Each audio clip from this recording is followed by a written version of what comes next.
Hello and a warm welcome to all students of Europe Hotel School. It's a pleasure to be with you on your online learning journey.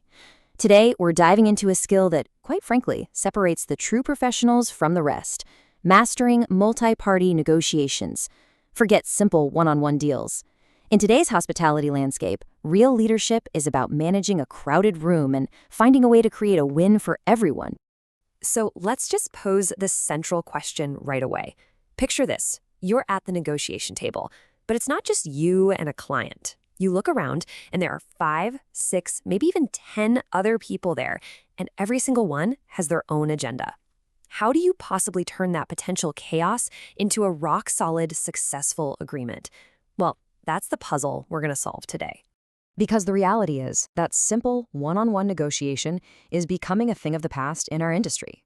Whether you're booking a massive international conference or a complex corporate travel plan, that table is going to be packed. And more people always means more moving parts, more complexity, and frankly, a lot more ways for things to go wrong. So here's our roadmap for this explainer. First, we'll define the problem of the crowded table. Then we'll dive into how to understand everyone's competing priorities. Next, I'll walk you through 3 core strategies for a structured negotiation. From there, we'll talk about executing the plan, and finally, we'll look at the incredible rewards of getting this right. Let's get started. So why has it all gotten so complicated? Well, let's take a major international conference as our prime example. Your hotel is, without a doubt, a critical piece of that puzzle. But you're only one piece. You've got the corporate client, the event planners, the travel agencies. They all need something specific from you, and you can bet they all have a different boss to answer to. The idea of having a single point of contact has become a real luxury. So let's look at the cast of characters. Who's actually in the room? You've got the corporate client, who's focused on the sponsorship and funding, the bottom line. Then there's the professional event organizer, who's sweating all the logistical details. You've got the travel management company handling accommodations. And you can't forget your own internal hotel departments, who have to make it all happen. You might even have tourism authorities in the mix, looking at the bigger picture. It's a full house, for sure. And this, right here, is where the real challenge begins. Every single person at that table has a different idea of what success looks like. The key to winning isn't just knowing their priorities are different, it's realizing they are often pulling in completely opposite directions. This table really lays out the core conflict. The corporate client is all about budget control and representing their brand well. Meanwhile, the event organizer is laser-focused on efficiency and creating an amazing attendee experience. See the problem? One person might be trying to cut costs while the other wants to add services. And you're right there in the middle trying to bridge that gap. So how do you navigate this? You definitely can't just wing it. You need a structured game plan, a compass to guide you through the complexity. These strategies are your toolkit for turning that room of competing interests into a collaborative team working toward a shared goal. We're going to focus on 3 core strategies that you need to master. First, mapping stakeholder interests. Second, mastering structured communication. And third, analyzing the power dynamics in the room. Let's break down each one.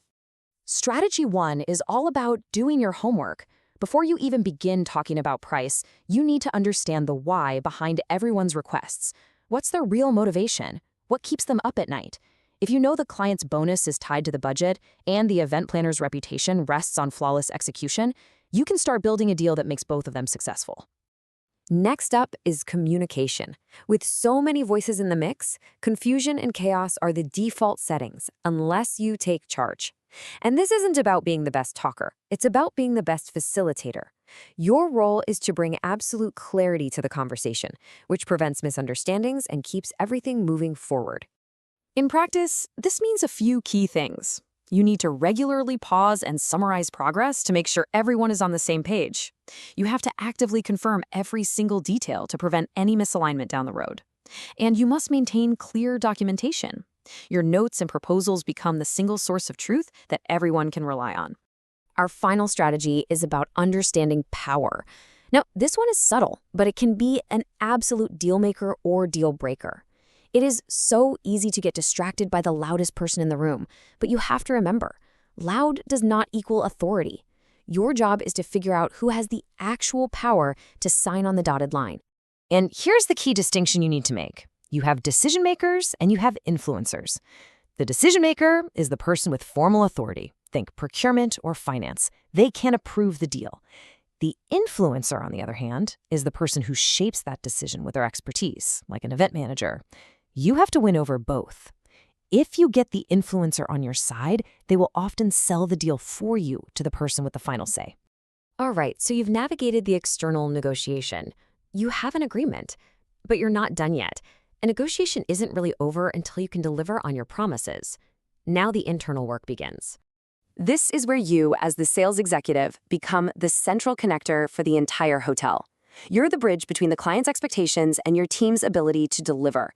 You have to align everyone, sales, F&B, operations, housekeeping, tech support, to ensure that the deal you just made is actually possible, because an overpromise is the fastest way to damage your reputation. And throughout this whole process, you have to be thinking like a chess player, always looking several moves ahead. This one conference isn't just about this month's revenue. How does it impact your hotel's occupancy for the entire quarter? Will you need to adjust staffing? And most importantly, what does this deal say about your hotel's brand? A great negotiator wins the deal and strengthens the hotel's long-term strategic position. So why go through all this trouble? Because when you get this right, the payoff is absolutely huge. And it's not just about this one contract. You are laying the groundwork for years of future success. The ripple effects are just enormous. You stop being just a vendor and you become a trusted, collaborative partner. Your hotel's reputation for professionalism soars. That, in turn, leads to more repeat business and fantastic referrals. You become the first person they call for their biggest events, all because clients have confidence that you can handle the complexity. And this quote really gets to the heart of the matter. This skill isn't just about sales, it's about leadership. The ability to manage a complex room, to find that common ground, and to deliver on your promises. That is what separates a good salesperson from a true industry leader. So I'll leave you with this final question to consider. As you continue to build your career, which of these strategies will you make your superpower? Will you become an expert at understanding what truly motivates people? A master of clear, effective communication? Or a savvy analyst of power dynamics? The one you choose to master first will truly help define the kind of leader you become. Thank you.